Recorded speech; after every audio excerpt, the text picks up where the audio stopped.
Hola mi gente, and welcome back to the channel. My name is Sean and this is We Are Investing, a channel that is dedicated in investing and personal finance.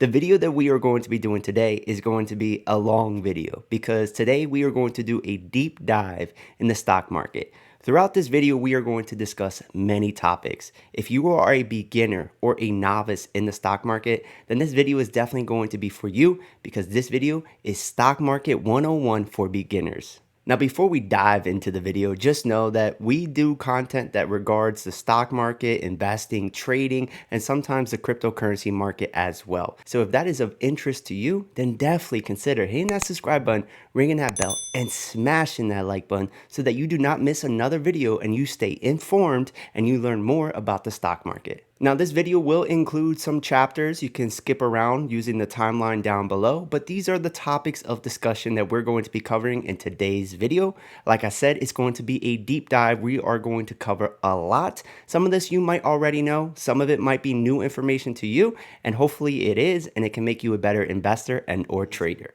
Now, the first topic of discussion is what are shares? They're also known as stocks. What is a stock? Because if you don't know what a stock is, you shouldn't be buying or selling any stock. Well, basically a stock, a share, or also known as an equity, is basically a part of a company. When you buy stock, you are investing or you're buying part of the company.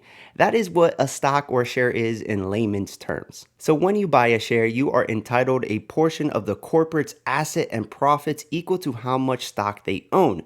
Units of stocks are also called shares. Now, if we take a look at history, investing in the stock market over a long period of time tends to outperform any other investment class. So it's a great way to get started. It's a great way to diversify your overall investment portfolio, and the barrier of entry to invest in the stock market is very, very low. To invest in real estate, you're going to need a lot more capital.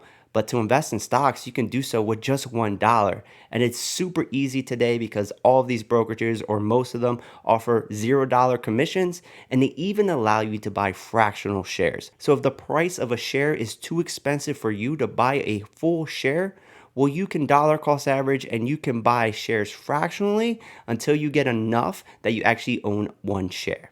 Now, a mistake a lot of investors and or traders make is they focus too much on the share price and they don't look at market cap. Market cap is by far so much more important than share price because market cap is the total value of the company in the public markets.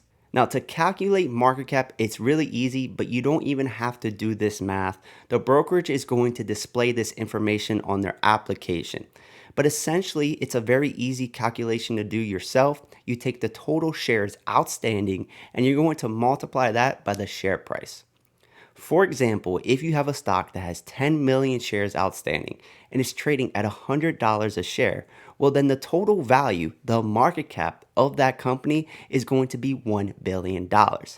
For example, if we rerun that same example and we say that that company doesn't have 10 million shares outstanding, but it has 20 million shares outstanding, and let's say we reduce the share price to $50 a share from $100 a share.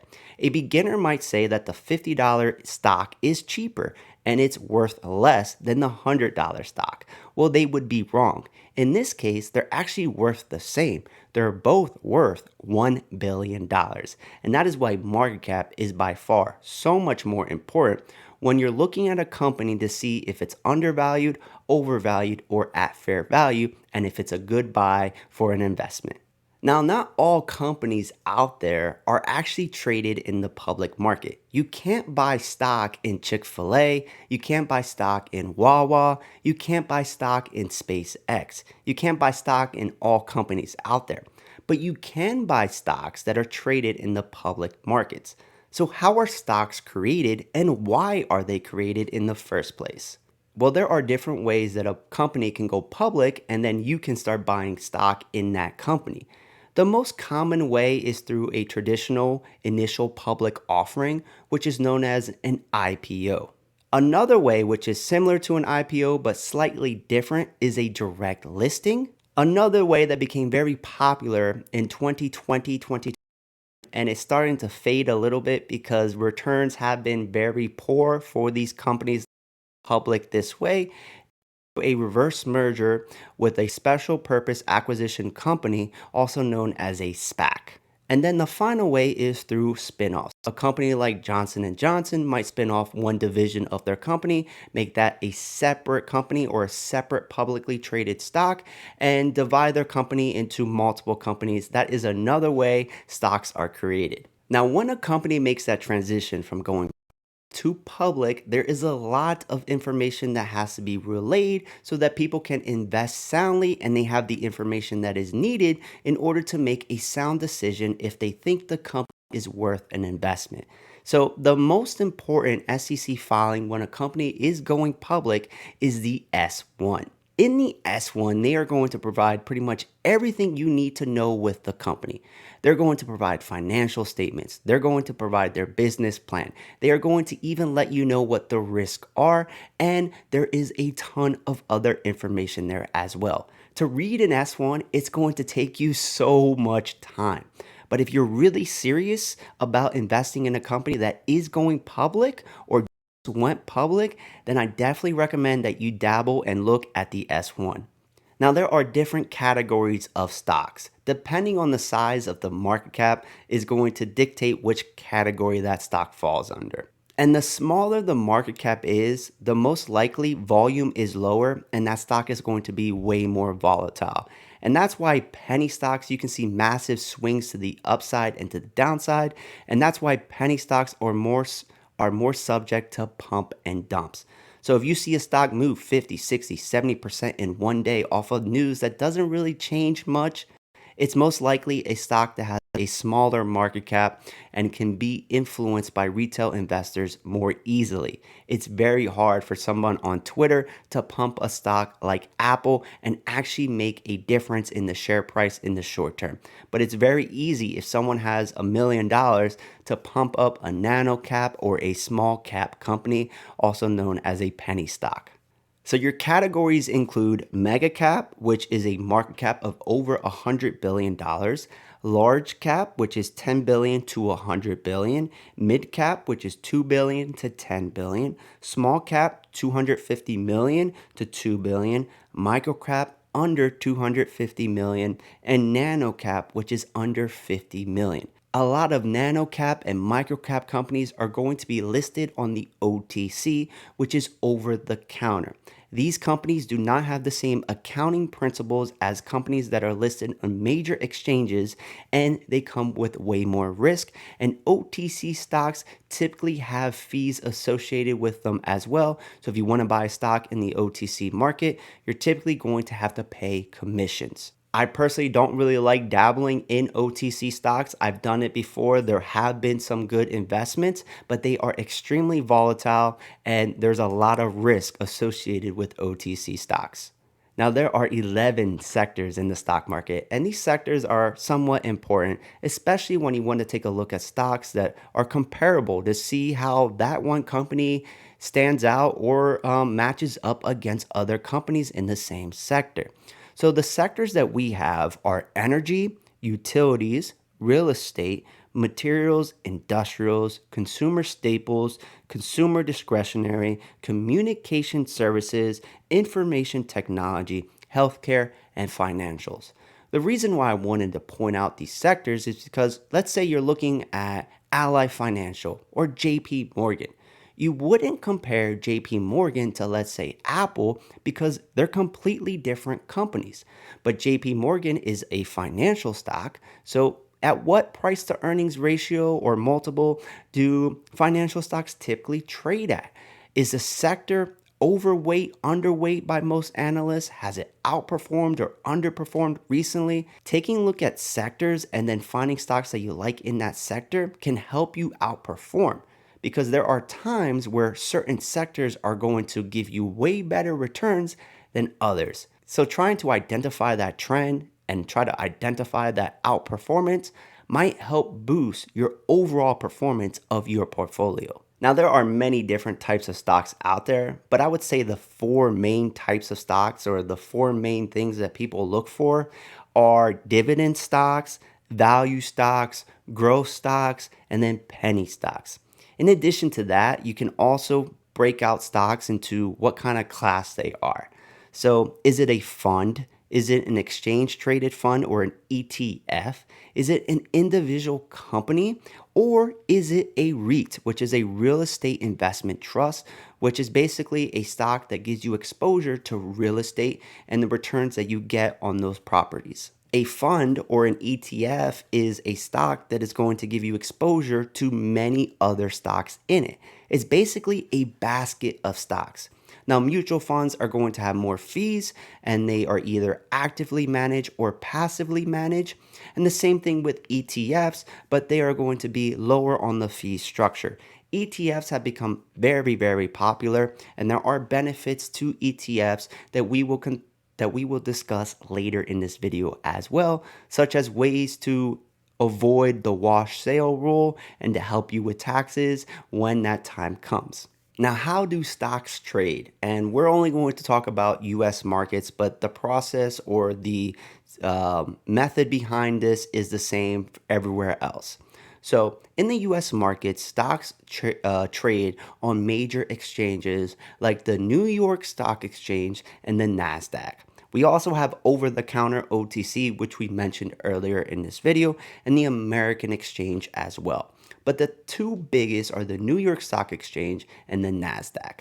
Now, the New York Stock Exchange is a physical location in New York. You can actually go visit the building. The NASDAQ is a virtual exchange, a virtual market, and there are many stocks that are traded on both of these exchanges. When you take a look at a stock, you'll see the ticker. So for instance, if you take a look at Apple, you'll see AAPL. And then you would see which exchange it's traded on, if it's a NASDAQ or the New York Stock Exchange. I'm pretty sure that Apple is traded on the NASDAQ because it's a tech stock. And that brings me to my next point, which is the NASDAQ is an exchange that is more focused on technology, more focused on tech stocks. Now, like exchange is simply a place where buyers and sellers meet and decide on a price for the stock. Think of it as a flea market where buyers and sellers come together and agree on a price for a product. This is where all the buying and selling is happening. This is where people are negotiating on price. And this is where all the action is done. It's done on these exchanges, the NASDAQ and the New York Stock Exchange. So what drives price? This is probably the biggest question I get all the time. And simply put, the price of a stock is based off of supply and demand. The stock market is a market, and the market works just like any other market. How much is somebody willing to pay for that stock? Well, that's going to dictate price. But there are some factors that will influence supply and demand. For instance, if you take a look at a stock and it has earnings which are good, well, that corporate event and those results can drive the share price higher, because if a company is doing well, somebody's willing to pay more and demand has increased while supply has remained the same unless they have diluted, or supply might have decreased if they announce a share buyback. Another thing that can influence price is the valuation of the company. If a company seems very cheap, then that's going to increase the demand at that price and somebody's willing to pay for it and buy it. If valuation seems a little bit too expensive, well, that's going to decrease demand and people are going to be more likely to sell, and you should see the price come down. Valuation is huge over the long term and really has the most impact on price. Now, the market can be extremely volatile, and what we have seen over the last couple of years is that the market maintained an overvaluation for quite some time, and now the pendulum is swinging in the opposite direction, and it's likely that it's going to overshoot, and you're going to see the market undervalued, and it can remain undervalued for quite some time as well. So with that being said, fair value is okay to buy stocks at, but typically you can find opportunities where they are undervalued. And as an investor, that is what you're looking for. You're looking for companies that are undervalued. Another factor that can influence price of an individual stock is what the major indices are doing. Is the S&P 500 moving higher or lower? Because individual stocks have beta. And the lower the beta is, the less subject they are to how the market is moving. But the higher beta is, the more subject they are. So let's say you have a company that has a high beta, and you see the S&P 500 drop 1%, well, it's likely that that individual stock is going to drop more than 1%. So the major indices can have a huge influence on the direction of that individual company. Another thing that can influence price of an individual company are the conditions of the financial market. Most importantly, the Federal Reserve. If rates increase, that is a competition against stocks, and money can move out of the stock market and into treasuries and other fixed assets, and that provides more competition for stocks, and that makes stocks cheaper. That is a scenario where the financial markets can influence price. So over history, the financial markets have a huge impact on the valuations of the stock market. In conditions where we are in a low rate environment, well, then the overall stock market is going to trade at a higher multiple.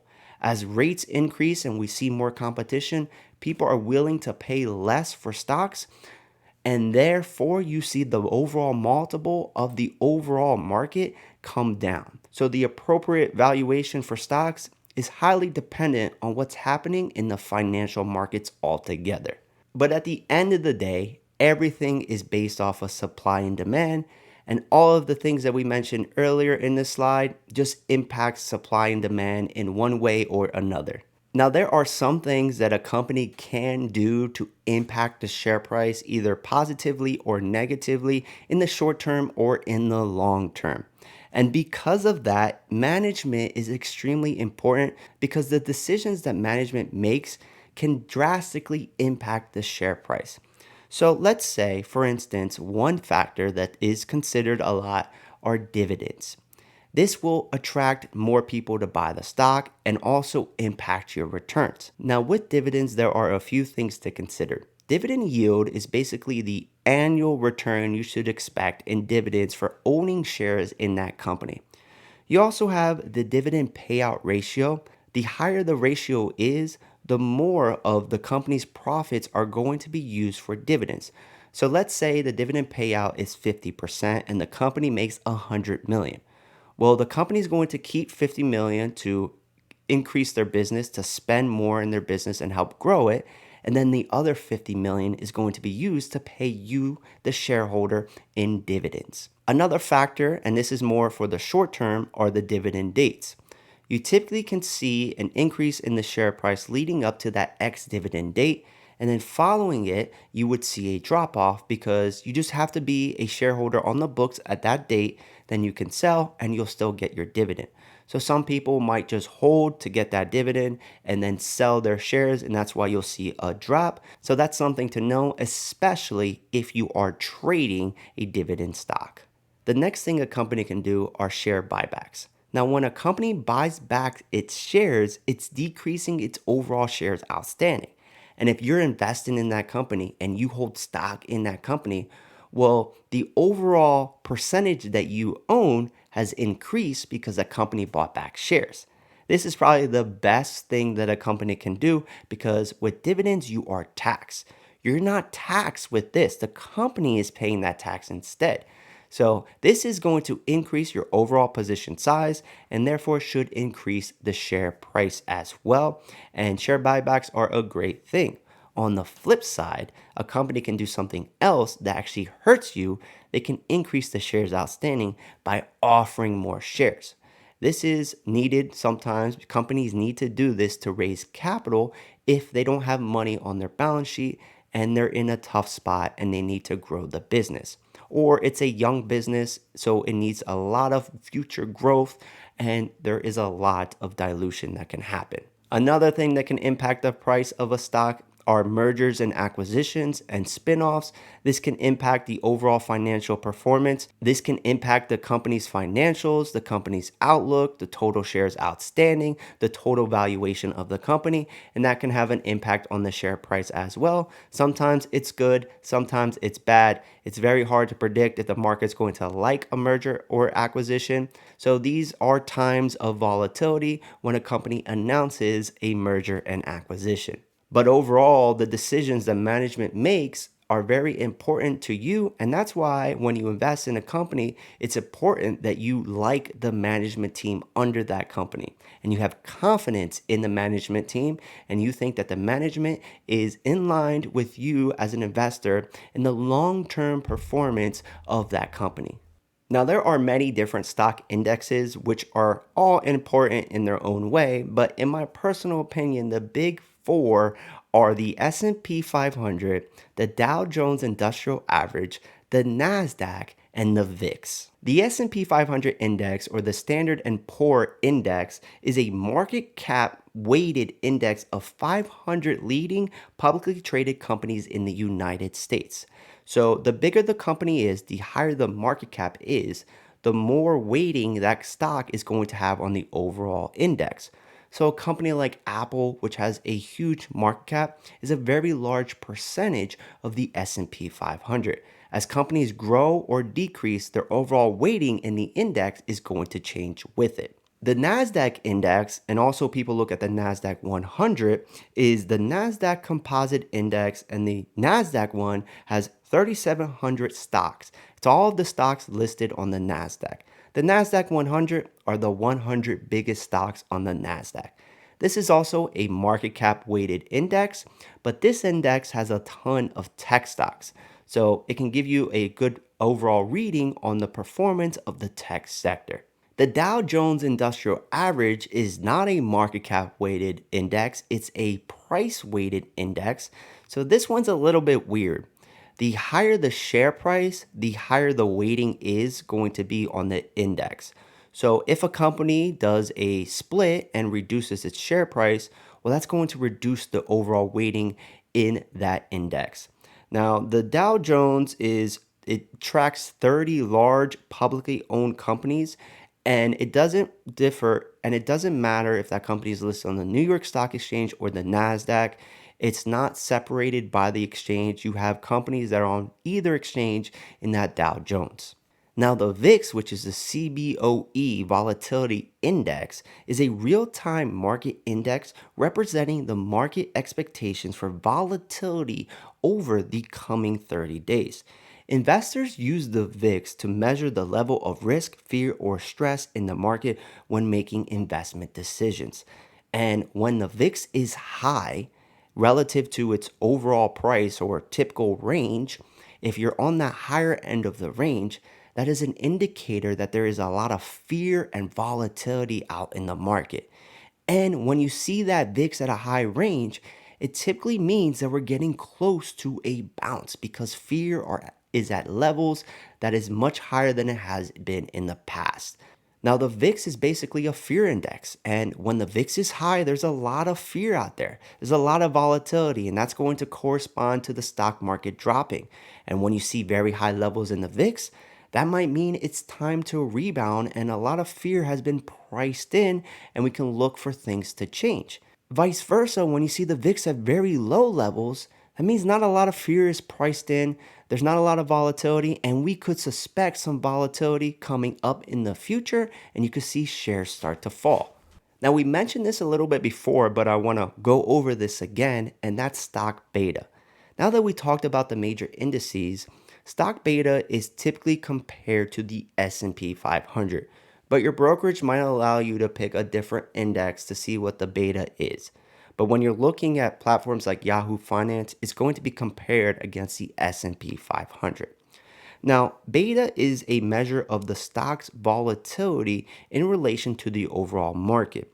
By definition, the market, such as the S&P 500 index, has a beta of 1. And individual stocks are ranked according to how much they deviate from the market. A stock that swings more than the market over time has a beta above 1. If a stock moves less than the market, the stock beta is less than 1. High beta stocks are supposed to be riskier but provide higher returns potential. Low beta stocks pose less risk but also lower returns. And if you take a look at our example here, we're looking at a company that is very low beta. It's Merck. Everybody knows who Merck is. The company is very stable. It is a very safe company. And because of that, you have a very low beta. Beta is 0.37. So when the stock market starts to fall, this company should fall less. But on the flip side, because it is very low beta and it's very low volatility and very stable, when the stock market starts to rally, this company is going to underperform. So knowing what the beta is can help you determine the risk of that stock and that investment. And during times where the market is very, very oversold, that might be the time to start actually buying some high beta companies. Because if we do start to see a bounce and the market starts to correct, well, then you are typically going to outperform the market. But if you're invested in high beta companies when the market is overvalued, well, then when you start to see a decline in the overall market, you're going to actually suffer more. So just knowing what beta is before you actually buy can help you prepare or stomach the potential volatility depending on how high beta is. So beta, in my personal opinion, is huge. And knowing what beta is can help you understand why the stock is moving the way it is. So now that we kind of understand a little bit more about the stock market, let's talk about how stocks are valued, because this is extremely important when making the decision on a future potential investment and or trade. Valuations do matter. They don't always drive price, but over the long term, they are definitely going to be the main factor of the overall price of that stock. Now, probably the most common thing that people look at is the price to earnings ratio. Now, a company might not have a PE if it's not profitable, but the price to earnings ratio is the ratio for valuing a company that measures its current share price relative to its earnings per share, also known as EPS. The price to earnings ratio is also sometimes known as the price multiple or the earnings multiple. The PE may be estimated on a trailing basis or a forward-looking basis. So your PE multiple might be based on the earnings per share over the last 12 months, or it might be based on what people are predicting the earnings per share is going to be over the next 12 months, forward-looking or trailing 12 months. The PE ratio can vary drastically between sectors and different financial conditions. We touched on this a little bit before, but if interest rates are high, then PEs are going to drop. If interest rates are low, PEs are going to be higher.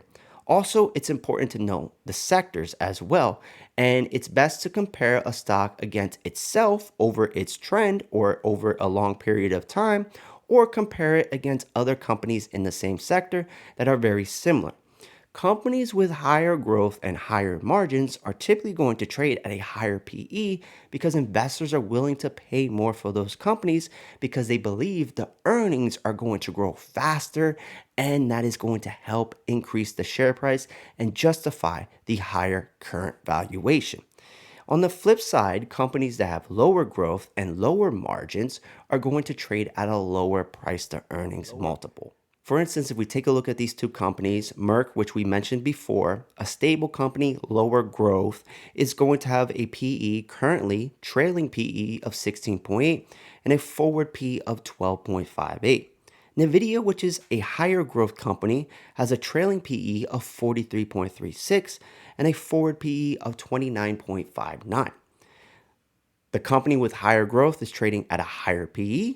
The company with lower growth is trading at a lower PE. You can't compare these two and say that Merck is the better investment because they're completely different stocks in different sectors. So the best thing to do would be to compare the PE over its history. So let's take a look at Merck, for example. If we go on to macro trends, we can take a look at what the PE has been for Merck since 2010. Are we on the higher end, the lower end? What's the average of this company? Typically, where do investors come in and where is support? If we can buy towards the lower end, that's an indication that the company is undervalued and it's a good entry point. We don't really want to be buying when a company has a higher PE compared to its average. We can also take a look at other companies in the same sector. For instance, we can maybe compare Merck to Pfizer, to Moderna, to Johnson & Johnson, to whomever we want to compare it in that same sector. Because typically stocks in the same sector are going to trade around or within range of each other. Now, PE is based off of earnings per share. That is huge. You need to have positive net income and a positive EPS in order to have earnings per share. Earnings per share is calculated as a company's profit divided by the outstanding shares of a common stock. The resulting number serves as an indicator of a company's profitability. It is common for a company to report EPS that is adjusted for extraordinary items and potential share dilution. The higher a company's earnings per share is, the more profitable that company is for that quarter or for that year. Now, there are cases, and this has happened recently, where a company's revenue, how much a company is making, the top line, can be increasing, but earnings per share, net income, can be decreasing. And this is because of many factors. Cost of goods have gone up, inflation, cost of transportation has gone up, and that's eating the bottom line or profitability of a company. For instance, let's take a look at a stock that has had a massive drop over the last couple of weeks. And in one day, this stock, a company we all know, Target, had its worst day since the Black Monday crash. This is all because of the drop in EPS, even though revenue was increasing. And like I said, that drop in EPS is going to mess with that price to earnings ratio. But as you can see here in the quarterly report, the diluted EPS for Target went from $3.21 to $2.16, even though revenue was increasing. And this is because of inflation, cost of goods, inventory. A lot of things were impacting the overall profitability of the company, and that's why Target had its worst day since the Black Monday crash. Now, not all companies that are publicly traded are profitable and have a positive net income and therefore an earnings per share. Companies that are not profitable, the metric that a lot of people use are price to sales multiples. Now, the price to sales ratio is a key analysis and valuation tool for investors and analysts. The ratio shows how much investors are willing to pay per dollar of sales or per dollar of revenue. They're interchangeable. It can be calculated either by dividing the company's market cap by its total sales over a designated period. The price to sales ratio that you're looking at is going to be for the annual period or the 12 months. And just like PE, you can have it forward looking or you can have it for the trailing 12 months. Now, this ratio is known as the sales multiple or revenue multiple, and price to sales multiples are used for companies that are not yet profitable. So, in this current market, a market with a lot of uncertainty, companies that are not yet profitable and are trading at a price to sales multiple have seen a drastic decline in the overall share price because if a company is not profitable, we don't know how long it's going to be around. There's a good chance that you're going to see future dilution and hurt you as a shareholder. So during times where we're looking at a potential recession, companies that are not profitable are getting slashed. Companies that are trading at price to sales multiples are unfavorable. Now, just because a company is not yet profitable, and it's not realistic to think that all companies are going to be profitable right when they start, it's going to take some time to get to that profitability, especially if they're trying to scale their business. There are some things that we can look at to see if they're trending in the right direction. And one of the main things would be to see that the company is actually posting a positive EBITDA, which is also known as earnings before interest, taxes, depreciation, and amortization. This is a measure of the company's financial or overall financial performance and is used as an alternative to net income in some circumstances. EBITDA, however, can be misleading because it does not reflect the cost of capital investments like property, plants, and equipment. This metric also excludes expenses associated with debt by adding back interest expense and taxes to earnings. Nonetheless, it is a more precise measure of corporate performance since it is able to show earnings before the influence of accounting and financial deductions.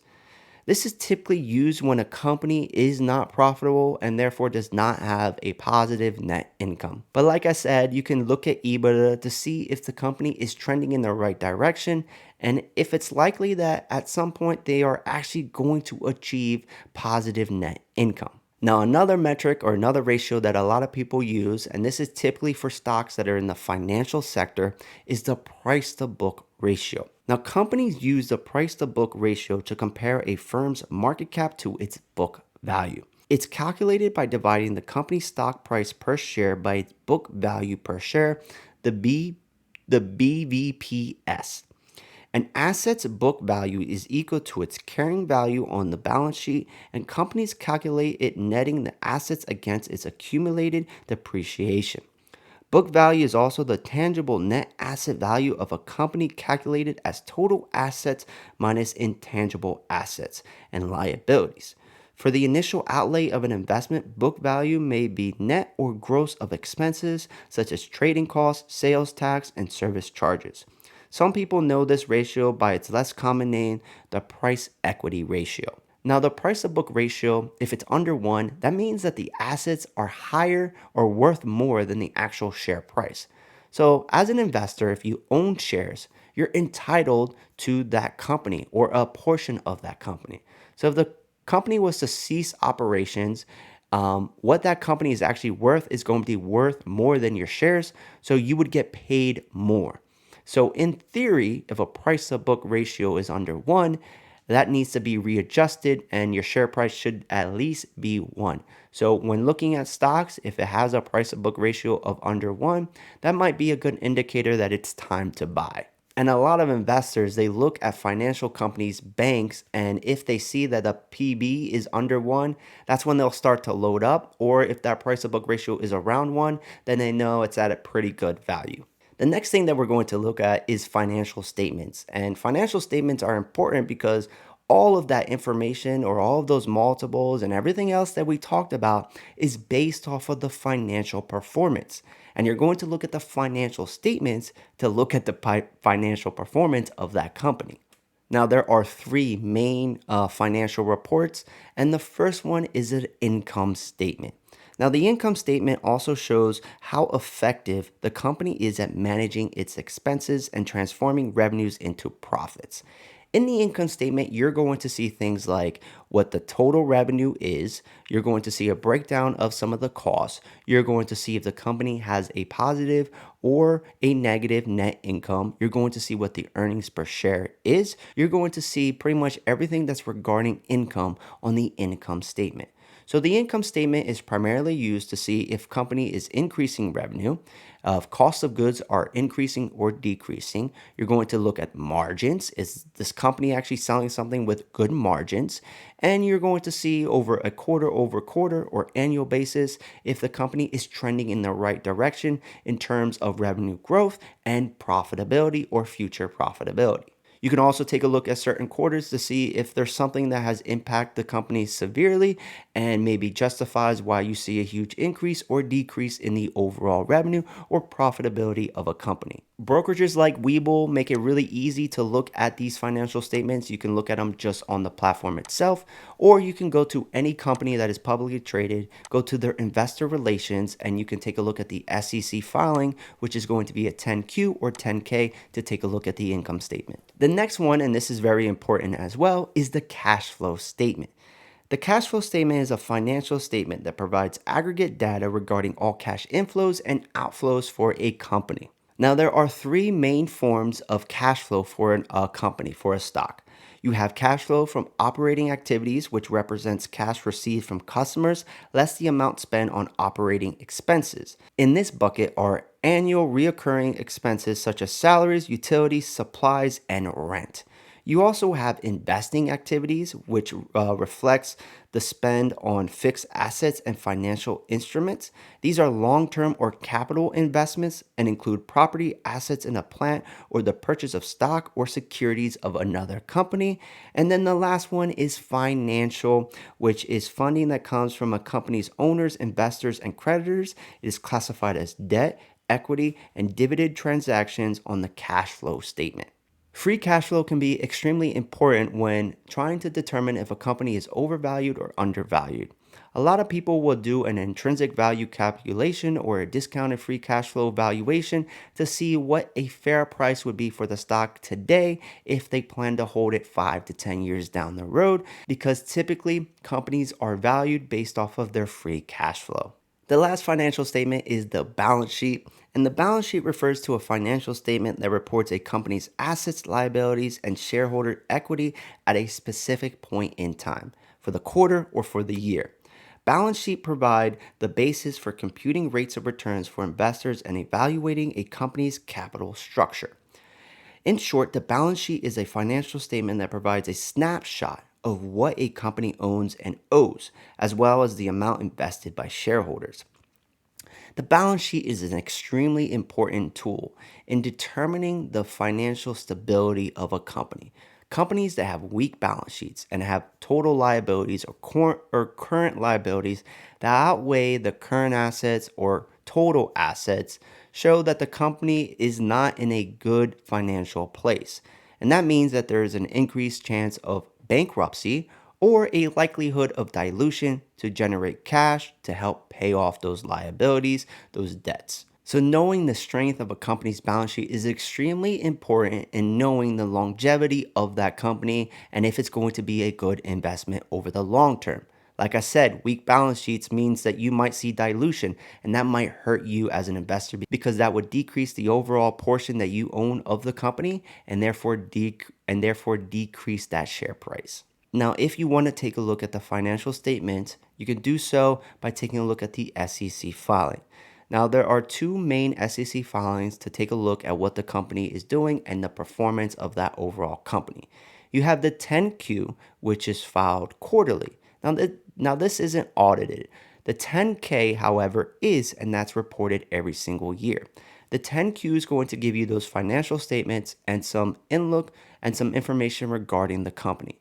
The 10K is also going to provide those financial statements, but you're going to get way more information from that company, and the 10K has been audited. To take a look at the SEC filings, you can go to the investor relations page of any company, or you can just look at it on Webull or other platforms as well. So now that we know how to take a look at a stock and understand a lot of different things that's going on with the stock market, you're not going to know it all, but we basically covered the basics.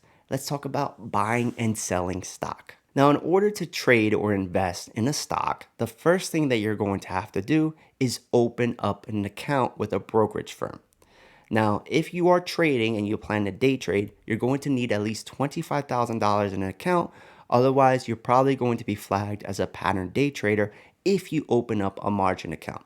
If you open up a cash account, then you can day trade as long as it is with settled funds. Now, the market hours are 9 a.m. to 4:30 p.m. Eastern time. Those are the times where you can buy stocks in any brokerage. Now, depending on which brokerage you pick, for instance, if you sign up with Webull, which has the best extended hours, you can start trading at 4 a.m., way before the market opens at 9:30 a.m. Eastern time, and you can trade to 8 p.m., way after the market closes at 4 p.m. So you can basically trade whenever you want on selected securities if that security or that stock actually offers the capability of buying stock in extended hours. Now, depending on your brokerage will dictate how much you pay per trade. But most brokerages now are commission free. Webull is commission free on stocks and options as well. So you're not going to pay a penny to buy or sell any stock. In addition, I really like Webull. If you sign up with Webull, you will get free stocks, and it also helps support the channel. We will be rewarded if you open up an account and deposit $100. We will be rewarded. So I highly appreciate it, and I thank you if you sign up with Webull using the link down below in the video description. Now, there are three main types of orders for buying and selling a stock. The first one is a market order, and this is an order to buy or sell a stock immediately. This type of order guarantees that the order will be executed, but does not guarantee the price at which you buy or sell a stock. You can only do market orders during market hours. If you're buying or selling a stock in extended hours, it needs to be a limit order. Now, I don't typically recommend using market orders. I always recommend using a limit order because with a market order, you're not putting a price that you're willing to pay for a stock. You're just saying, hey, I want to buy a stock. Get me the best price that's available right now, and I'll take it. With the limit order, it's different. The limit order is an order to buy or sell a stock at a specific price or better. So let's say that the stock is trading at $10, but you're not willing to pay $10. You're only willing to pay $9.75. Let's say the stock it's extremely volatile and it drops from $10 to $9.50. Well, then your limit order will convert over to a market order and you'll get it at $9.50. Typically, what happens with a limit order, if you put it, you are going to get it filled at the price that you determined, what your limit price is. So let's say it's $9.75. As soon as that stock hits $9.75, your order is going to convert to a market order, but you're not going to pay more than $9.75 for that stock. That's why limit orders are far better than market orders. And then another very common one is the stop order, also referred to as a stop loss order. And this is basically an order to buy or sell a stock once the price of the stock reaches the specified price, known as the stock price. When the stop price is reached, a stop order becomes a market order. So let's say that you own a stock and you bought it at $10, but you don't want to hold this stock if it drops below $9. That's the most amount of risk that you want in that position. Well, you can put a stop order, and basically when the stock hits $9, it's going to convert to a market order, and it's going to then sell the stock at the best price that it can. Now, stop orders do not work in extended hours because in extended hours, you can only use limit orders. And with a stop loss, all it does is it converts a limit order into a market order to get your stop out. So the stop loss is a great way to help protect your portfolio, but there are still risks because the stock can drop a ton in extended hours. So just because you have a stop loss, that does not mean that you're completely protected from any downside. There are other orders out there. These are the main ones, the most common ones for beginners. But if you take a look at Webull, you can see that there are plenty orders out there. Now, if you're ready to start investing and you don't know how to use Webull or Robinhood or TD Ameritrade, Thinkorswim, I have videos on that. Just check out my channel. There are playlists and we go over how to do all types of orders, how to invest, buy or sell stocks. There's a ton of information out there. I'm not going to go into that detail on this video, but if you're ready for that next step, then definitely take a look at the playlist. If you sign up with Webull, there's that Webull playlist. If you're using Robinhood, there's a Robinhood playlist. Or if you're using Thinkorswim, TD Ameritrade, there's a playlist for that as well. And I'll be uploading other brokerages out there like Interactive Brokers and some other ones as well in the future. Now, when you're buying and selling stock, you are going to have to pay taxes when you sell if there are capital gains. So there are two types of taxes basically. There are long-term capital gains and short-term capital gains tax. We'll dive into those in more detail, but there's also something that I want to bring to your attention, and that's the wash sale rule. So if you're going to be a high frequency trader and you're going to be buying and selling the same stock over and over again, you are going to be subject to this rule, which is basically when you sell an investment for a loss and then you replace it with the same or a substantially identical investment 30 days before or after the sale. The reason why they use substantially identical is because let's say you buy an option, then you sell that option, and then you buy an option again that's just a different expiration date at a different strike price. Well, that's substantially identical. So that's going to be part of this wash sale rule. And if you have a wash sale, the IRS will not allow you to write off the investment loss, which could make your taxes for the year higher than you hoped, because you can deduct taxes on your losses. Now, the way the IRS does this wash sale rule is just not fair, but we need to know what the rules are. And even though they're not fair, these are the rules. The wash sale rules only applies to losses. It does not apply to gains. This is very important. Let's say that you trade a stock 10 times. 5 of those times you lost money on the trade. 5 of those times you made money on the trade. But overall, you didn't really make any money because your losses are equal to your gains. So therefore, you didn't really make any money on that trade. Well, because it was a wash sale and the IRS only looks at the losses, you can't deduct those. But then you're going to have to actually pay taxes on those gains, even though you actually didn't make money on the trade. There have been reports of traders over the last couple of years, especially Robinhood traders, who traded high frequency, didn't really make much money on the trades, but then ended up having to pay millions of dollars in taxes. How are they supposed to pay millions of dollars in taxes if they didn't actually make any money? This is because of that wash sale rule, which is completely unfair and it only works against your losses. But you still have to pay taxes on those gains, even though you didn't really actually make any money off of the trade. Something very important to consider and know if you are going to be trading stocks frequently. I don't recommend continuing to trade the same stock because of that wash sale rule. Now, when you do have losses and they are actually able to be accounted for and they're not part of a wash sale rule, the IRS will allow you to deduct $1,500 per person. If you're filing married jointly, then you would get $3,000 total. Now, if you have losses that exceed that $1,500 or $3,000, you can only deduct that amount in a year, but all of your losses will then carry forward to the next year until you're maxed out and continue to carry forward. Now, long-term capital gains applies to investments that you sell if you hold that stock for over a year. Now, this is going to be its own individual tax bracket, and it's going to be less than short-term capital gains, which are taxed at your income level. Now, based on these are the tax rates for 2022. And based on your filing, let's just assume you're single and your income is $41,676 to $459,750. Well, then your tax rate for long-term capital gains is going to be 15%. Your short-term capital gains tax is going to be taxed just like your income bracket. And for instance, if you're in that 41,000 and 89,000, it's at 22%. If you make even more money, it's higher compared to that 15% for that long-term capital gains. So holding investments for over a year actually provides some tax benefits, and therefore it's going to increase your overall returns on a stock. But with that being said, it's not recommended to hold a stock just because of long-term capital gains. If the thesis behind your investment has changed and you no longer want to be invested in that company, or something starts to break down, then yes, sell it. Pay the higher tax, doesn't matter, but don't hold stocks just because of these tax rules. You need to actually hold them because of an investment thesis.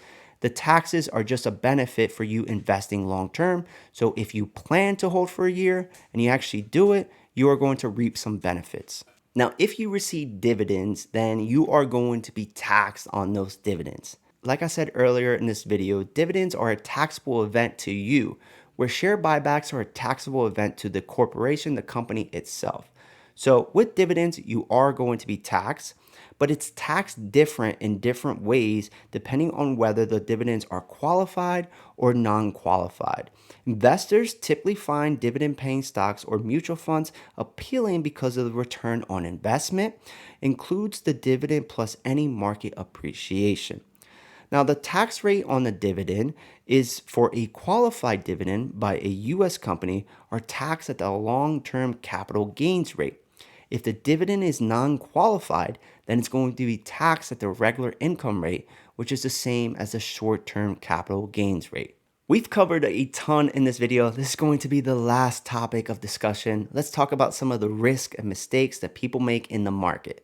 Now, the market can trade extremely poorly when there's uncertainty, and that is a risk in the market. So there are times where you're actually going to be negative and it's going to feel awful and it's going to feel like a big waste of time investing in the stock market. Trying to time the market is almost impossible. But throughout history, if we take a look at all the times the stock market has dropped and dropped significantly, there are times where you lose more than 50% and you can see years being wiped away from your portfolio. But if you hold through it, if you continue to add, historically, time and time again, we see the market bounce. And that is why we opened up this video telling you that the stock market has been the best investment tool for investors over the long run because of the resiliency and the way that the market can bounce back. Another risk is investing in companies that are just not financially sound. And when they go bankrupt, you can see your entire position being lost, even though you own portion of that company with the shares. When they go through bankruptcy, the creditors are going to get their money first. And if there's no money left over, you're not going to get anything. So typically, if there's bankruptcy, don't expect anything in return. Another impact is inflation and the impacts that we are seeing today, and that inflation decreasing the overall price of the stocks that you have in your portfolio because it's increasing rates. The Federal Reserve has to be more aggressive. That is decreasing multiples, and that is creating a huge sell-off in the market. Being tied to that, financial markets, what the Federal Reserve is doing, what other central banks are doing, and what our own government is doing is a risk to the markets. And there are times where that risk is heavier, and that is why we see a decrease in stocks. And then we have foreign conflicts like war that can have huge impacts on the overall markets, on inflation, and so much other things. So these are other risks that we see in the market. Now, typical mistakes that are made, and you should try to avoid these at all costs. The first one is a lack of knowledge, not actually knowing what you buy or are buying. This video, we talked about so much stuff. If you just take one thing out of this video and you just look at the price to earnings multiple, that might disqualify a ton of stocks and help you be a better investor. At least now you know the background behind the stock and some things to look at. A next mistake is thinking that the market is a way to get rich quick, is a tool to get rich quick, which is completely false. The market is a tool to generate wealth over the long term. There are some ways to make supplemental income, some passive income, but it's not going to be a way to get rich quick. If you try to chase that get rich quick, what you're going to do is get poor quick because you're going to put yourself in bad positions that are extremely high risk, and most likely than not, you're going to end up losing a ton of money. So go into the market with the mindset to create wealth over the long term or to generate passive income or supplemental income so that you can live a better lifestyle. Trying to time the markets is nearly impossible as an investor. Do not do it. Just dollar cost average and think about the long term. Another huge mistake is letting emotions drive your decisions. Losing money can be extremely emotional. It can make you make the wrong decisions. So if you try to cancel your emotions and just think logically and think big picture, that's going to help you be a better investor. And then the biggest mistake is if you get emotional, you don't see the returns, is quitting. The reason why the market can be so successful for so many people who invest in it in the long term is because of compounding interest. If you quit, you're getting rid of that compounding interest, so then you are cutting out your gains and then you're never going to generate wealth. So stick with it, improve as an investor and/or trader, and stay the course. If you stay the course over a long period of time, and the quicker you start or the earlier you start, the better off you're going to be in the future. So that pretty much wraps up for this video. I thank you so much for your time. If you like this video, please consider hitting that subscribe button, ringing that bell, and smashing that like button. Let me know in the comment section down below any video topic ideas that you have for the future or any questions that you might have. I thank you so much for your time, and if you want to support this channel even more, you can join the Patreon, which will give you access to a private Discord server. It's on that Discord server where we talk stocks and investing every single day. Anytime I buy or sell a stock, I mention it on the Discord server. You can look at my trade ideas and investment ideas. It's $5 a month, and a link to the Patreon is provided down below. But outside of that, I thank you so much for your time. It's been real. It's been fun. It's been real fun. And this is We Are Investing, and together we are invincible. See ya.